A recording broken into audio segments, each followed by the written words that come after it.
Et on ouvre donc cette Europe 1 13h avec ce drame terrible survenu ce matin à 5h45 à Pamiers dans l'Ariège. Une agricultrice est décédée lors d'un accident survenu sur un barrage routier.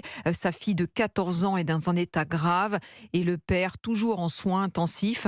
Le ministre de l'Agriculture, Marc Fesneau, est attendu dans la journée. Caroline Baudry, vous êtes à Pamiers pour Europe 1 sur les lieux du drame. Les agriculteurs mobilisés sur ce barrage ont levé le camp. Oui, vers 11h, les tracteurs ont redémarré, quitté la zone pour respecter ce qui est arrivé, me dit un couple d'agriculteurs amis avec, je cite, ces gens exceptionnels. Faire des manifestations dans ces conditions-là, c'est difficile pour nous, quoi. C'est à eux qu'il faut penser. J'ai laissé venir mon fils très sereinement sur le lieu du blocage.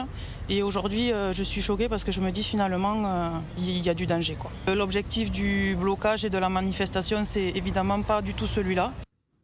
Laurent Panifou est député Lyotte de l'Ariège. Il soutient une mobilisation désormais choquée et endeuillée.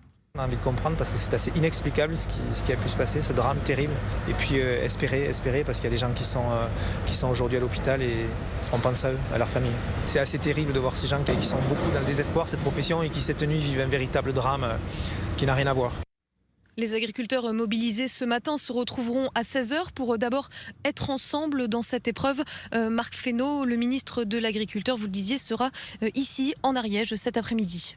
Caroline Baudry en direct de Pamiers pour Europe 1. Alors le mouvement agriculteur ne faiblit pas, bien au contraire, il se propage. Après les autoroutes A64 et A62, c'est désormais l'A7 qui est coupée dans les deux sens. Jean-Luc Boujon, vous êtes sur cette autoroute A7 à hauteur de Saint-Rambert-d'Albon dans la Drôme pour Europe 1, avec des agriculteurs toujours très déterminés.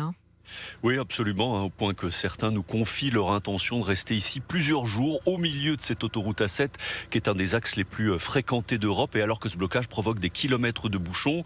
Alors ces agriculteurs sont arrivés à 4h ce matin avec 30 tracteurs. Ils sont entrés sur l'autoroute par un accès de service et ont tout bloqué, preuve de leur détermination.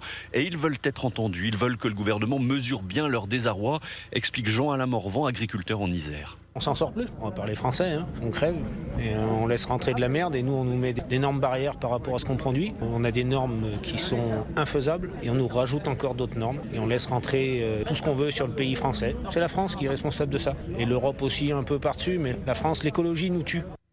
On ne vit plus de notre travail, ajoute Laurent Cros, éleveur et céréalier dans la Drôme. C'est un ras-le-bol général. Aujourd'hui, on a de moins en moins de revenus, des taxes de plus en plus chères, des engrais de plus en plus chers. Le GNR, c'est notre gasoil. Ils veulent nous supprimer des aides encore là-dessus progressivement. Ça devient trop compliqué.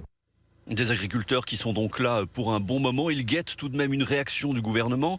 Mais en tout cas, localement, il n'y a pas pour l'instant de contact avec le préfet de la Drôme. On voit simplement de temps en temps un hélicoptère de la gendarmerie qui survole le lieu de blocage. Jean-Luc Boujon, le correspondant Europe 1 en Rhône-Alpes.